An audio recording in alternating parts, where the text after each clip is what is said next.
right, so we can go ahead and get started. This is our first ever attempt at a podcast. We're going to see how this goes, and I'm sure we're going to tweak the setup and everything a little bit as we go along too, since we can only fit 3 people. Ideally, we wanted 4. But anyhow, we are here with Mike Beatty. The first topic we're going to talk about is condominiums. They're a little bit trickier than someone might think.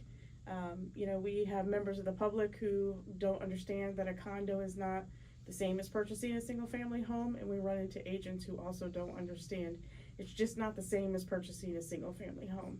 Yeah, they're much more complicated than a single family home. And thanks for having me, Shannon, I appreciate it. So to talk a little bit about the differences between a single family residence and a condominium, the first thing that comes to my mind is the amount of home that you can afford. Because with condominiums, you have monthly association dues that are in addition to your monthly mortgage payment, where you don't have that on a single family residence. So if you have a $300 association dues per month, then that's going to pull down your purchasability by anywhere, maybe even up to 20-25%. So the first thing you want to do is, if you're looking at condominiums, is you want to make sure you talk to your lender so that they can add in the association dues to make sure that they're not overqualifying you. The other issue that we run into with condos, and I can't really say issues, but one of the other things we run into with condominiums is whether it is called a warrantable condo or a non-warrantable condo. And there are a lot of differences in the financing. So should we start talking about what constitutes as a warrantable and non-warrantable condo? Well, yes, and Well, I was just going to jump in for a second.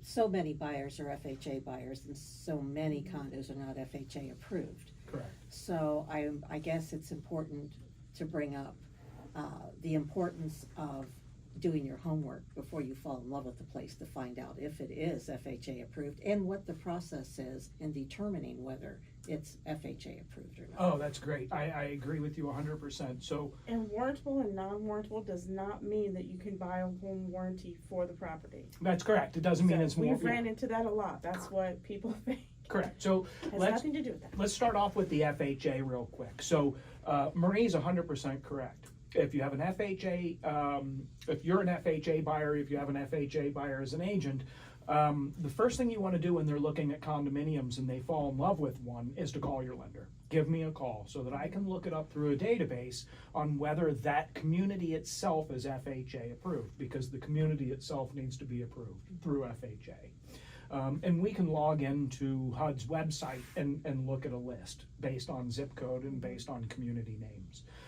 That's really, really important, because you don't want to go too far down the road to find out that you can't buy it because it's not FHA approvable. And very few condominium complexes are FHA approved. That's right. And very few. And really, I would tell you, and this is not all encompassing, but one of the main reasons that we find communities are not FHA approved is cost. Mm-hmm. It costs the association, it costs the community a lot of money to be approved FHA and stay approved FHA. Well, it also is very time consuming for the homeowners associations. And then they came out with the spot approval, which we tried at our condos at Lakes of Cheshire when we had those, and spot approval after 60 days still couldn't get it approved. So I wouldn't bank on being able to spot approve a condo. It's either going to be FHA or not. Yeah, it's a little bit more of an arduous process if you're looking at a one-off approval or a spot approval. And also, at one time, I don't know if it still is in effect, is it also based on the number of rentals in that community? It is, and that also goes to the warrantable and non-warrantable side. But yeah, that with FHA, also firewalls in between each unit is another one. But what we find with that is, there's a lot of communities in central Ohio that at one point were FHA approved and they let it expire. And that tells me that it was mostly due to costs, or to your point, maybe a lot more rentals within the community than there used to be. Well, and you can also try to get a condo community reapproved for FHA, and after 9 months, you're still not reapproved. So some of those homeowners associations just give up on it, because some of the people that are members of the board, they're just volunteering. Yeah. So that's usually, why a lot of it just falls community off members that are volunteering. Yeah. So that's a great segue, though, Marie, into the warrantable versus non-warrantable condos. So a non-warrantable condo, what that means in financing terms is that it is not able to be financed through Fannie Mae and Freddie Mac, which are the main investors for mortgages. That's who 90% of mortgage lenders use as their investors, is Fannie Mae and Freddie Mac. So we follow their guidelines. So what would make a community non-warrantable, right? That's one of the biggest questions that we get often. So the biggest things that we see, and I'll just highlight a few of them, is the number of rental units within that community. If there is a saturated amount of rentals, then it is not going to be able to be sold to Fannie Mae or Freddie Mac, so then it becomes a higher down payment, a higher interest rate. And that's what it means when it's non-warrantable. It's sometimes significantly higher down payment. Yeah, it can. Yeah, exactly. It can mean the difference of a 5% down payment or a 20% down payment. Or if you're looking at FHA, it's 3.5 to 20. Correct. Some of the other reasons why a community may not be a warrantable community is delinquencies on HOA dues. If there's a certain percentage of owners that are delinquent on their HOA dues, same thing, it makes it a non-warrantable condo. If one investor owns a particular amount of units, and it depends on the overall size of the community, but if we have one investor who owns, say, 40% of the units, just as an example, and rents them out, that's going to make it non-warrantable. Any litigation against the association is going to make it non-warrantable. And in that case, so some of these, whether it's especially the litigation, we had a community here in town where you couldn't even get a conventional loan. So most times you're having to do a portfolio loan, which a lot of people have never heard of. Yeah, and that's when a community falls into the non-warrantable category, we have to use what's called a portfolio loan. And what that means is, as a lender, we're lending our own money. So we're not selling the loan off to Fannie Mae and Freddie Mac. We're keeping the loan ourselves. So it takes money out of our P&L, if you will, to do. So we don't like to do too many of those all at once because it does tie up a lot of money. But the most common ones that we're going to see as far as non-warrantable are going to be the delinquencies and the rentals. How many rentals are in there and how many people are delinquent on their HOA dues. That's 90%, I'd say 80% of what causes a community to be non-warrantable.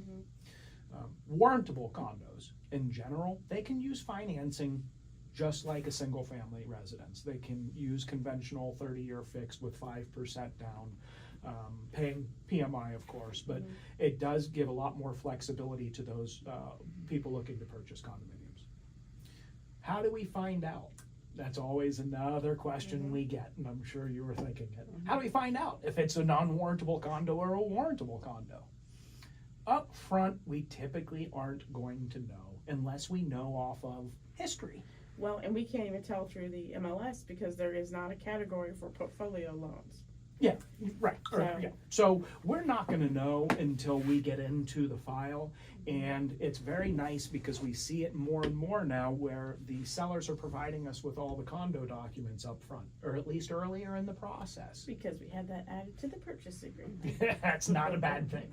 From a lender's perspective, it makes our life a lot easier. Well, and it also makes the seller's life easier because they don't find out 30 days in that, hey, this doesn't qualify for this type of loan. Correct. And it also helps the buyer. So yeah, and it's been a great shift so far.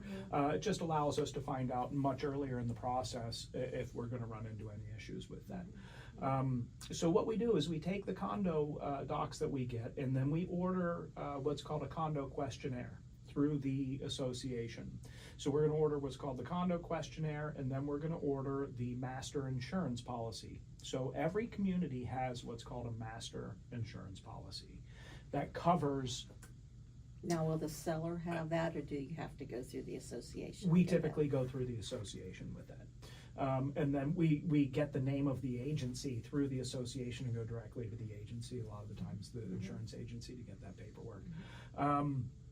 But those were all, we got to have all those pieces together to find out. Well, and something that a seller should know is that if you do have to go get the insurance policy, sometimes there's an additional fee for that. If you have to go directly to, well, there's a website that you can get those from too. If you have to go there to get that, there's an additional fee, and there's an additional fee just to get the condo docs and to get someone to fill out that condo doc questionnaire too.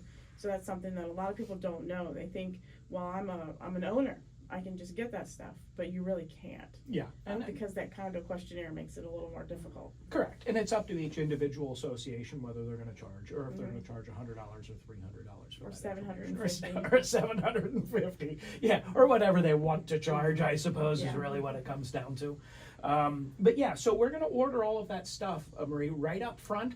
And our underwriters will analyze it to make sure that it meets Fannie Mae and Freddie Mac guidelines. So it's, the condo information is going to be underwritten itself, you know, separate from the buyer and their credit and their income information. They're actually going to have the condo and the appraisal underwritten to make sure that it does meet the community guidelines, or meet the Fannie Mae guidelines rather.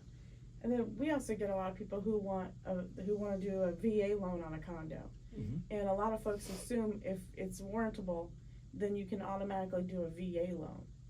What determines whether or not you can do a VA loan? Because it's not an automatic, if you can go FHA, you can go VA. So what determines if it can go VA? You know, and that's a great question, and I'll tell you on the surface, the way that I do initially talk on the subject is, yeah, look at it as FHA, because it is a government agency. To your point, Shannon, it doesn't necessarily guarantee that it's going to be able to, but they do look at the general same criteria. Okay. How many people are delinquent? How many people, how many investors are in there? How many rental units are in there?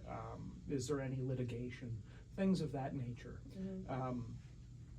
I believe, and boy, I'd have to go back and confirm this, so don't quote me on this, but I also think that we do look to see how many government loans are within that community already. Okay. When you're looking at VA. What do you think I the bet cap that would be on that? I don't wanna speculate it, Marie, right now. I'd love to, if I had all the guidelines in front of me.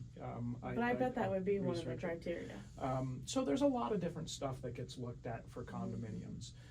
They're a great place to live. It's an attractive alternative to single-family residences because you don't have to store your lawnmower and your snow blower and your shovels and your rakes, because the association takes care of the exterior. Well, and so it depends. So they're not all created equal, but some of them, like the condos that we used to sell, they covered the water, sewer, the trash.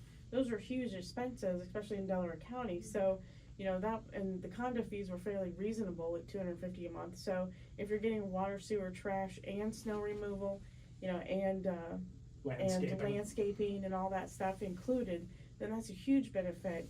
But if they're just going to take care of the common area, then you got to ask yourself if it's really worth it. Right, and that's really what I wanted to get at also, is just the allure. So even if it's a non-warrantable condo, don't run away from it. Don't not buy the place if you love it. Just know that you're going to have a little bit more of a down payment. What do they say about interest rates? You marry the house and date the rate. You can always refinance if the rates are a little higher because it's unwarrantable or non-warrantable if rates change. But the amenities that you get, and if you're in an association or a community that has a pool, a clubhouse, the exterior maintenance, the water, the sewer. Now we're getting bocce ball courts. Those bocce ball people are crazy. And pickleball. And pickleball. Or that's what it is. The pickleball people Yeah. are crazy. They're out at 6 o'clock in the morning when 26-degree weather. Wow. And I'm like, why are you people playing this game? You know, a lot of condos are also accommodating pet owners, and they offer pet walks and pet areas, and also gardening areas. So there's just a lot of things you need to take into consideration as to what your interests are That's and what fair. your needs are. It may be a perfect fit. Yeah. Yeah, and it may just give you a better quality of life because you're spending less time out mowing the lawn. I know personally I'm allergic to everything outdoors, so. Yeah. So, but the point being, again, is don't let the warrantable and unwarrantable necessarily scare you away, but do your homework so you know what you're going into versus being surprised halfway through the process that you either have to come up with the extra 15% down payment or you're not able to purchase it once you've already invested your time and your money for appraisals and inspections. Just know what you're getting into and do your research up front. And luckily, Our team has sold new condos, and we specialize in selling pre-existing condos. Oh, yeah. So we're very familiar with what we need to be on the lookout for, and we're very familiar with how to look up whether or not it's FHA. So we kind of do our homework before someone falls in love with it. So you need to find an agent who's also knowledgeable with condos as well. Absolutely. We like to think we are, don't we, Marie? Yeah, absolutely. Oh, that's why we're doing a podcast on it, right? Because we want to make I sure think it's everybody very knows important, that right. this is something that we do take very seriously, and we have everybody's best interest in mind. And the sooner we can research and dig into these type of items when you're looking at a condo, the smoother their transaction is going to be. Before they 100% fall of the in time. love, That's because right. it's tough to walk away at that point. Once you're emotionally It's hard to invested. break up. Yeah. Right?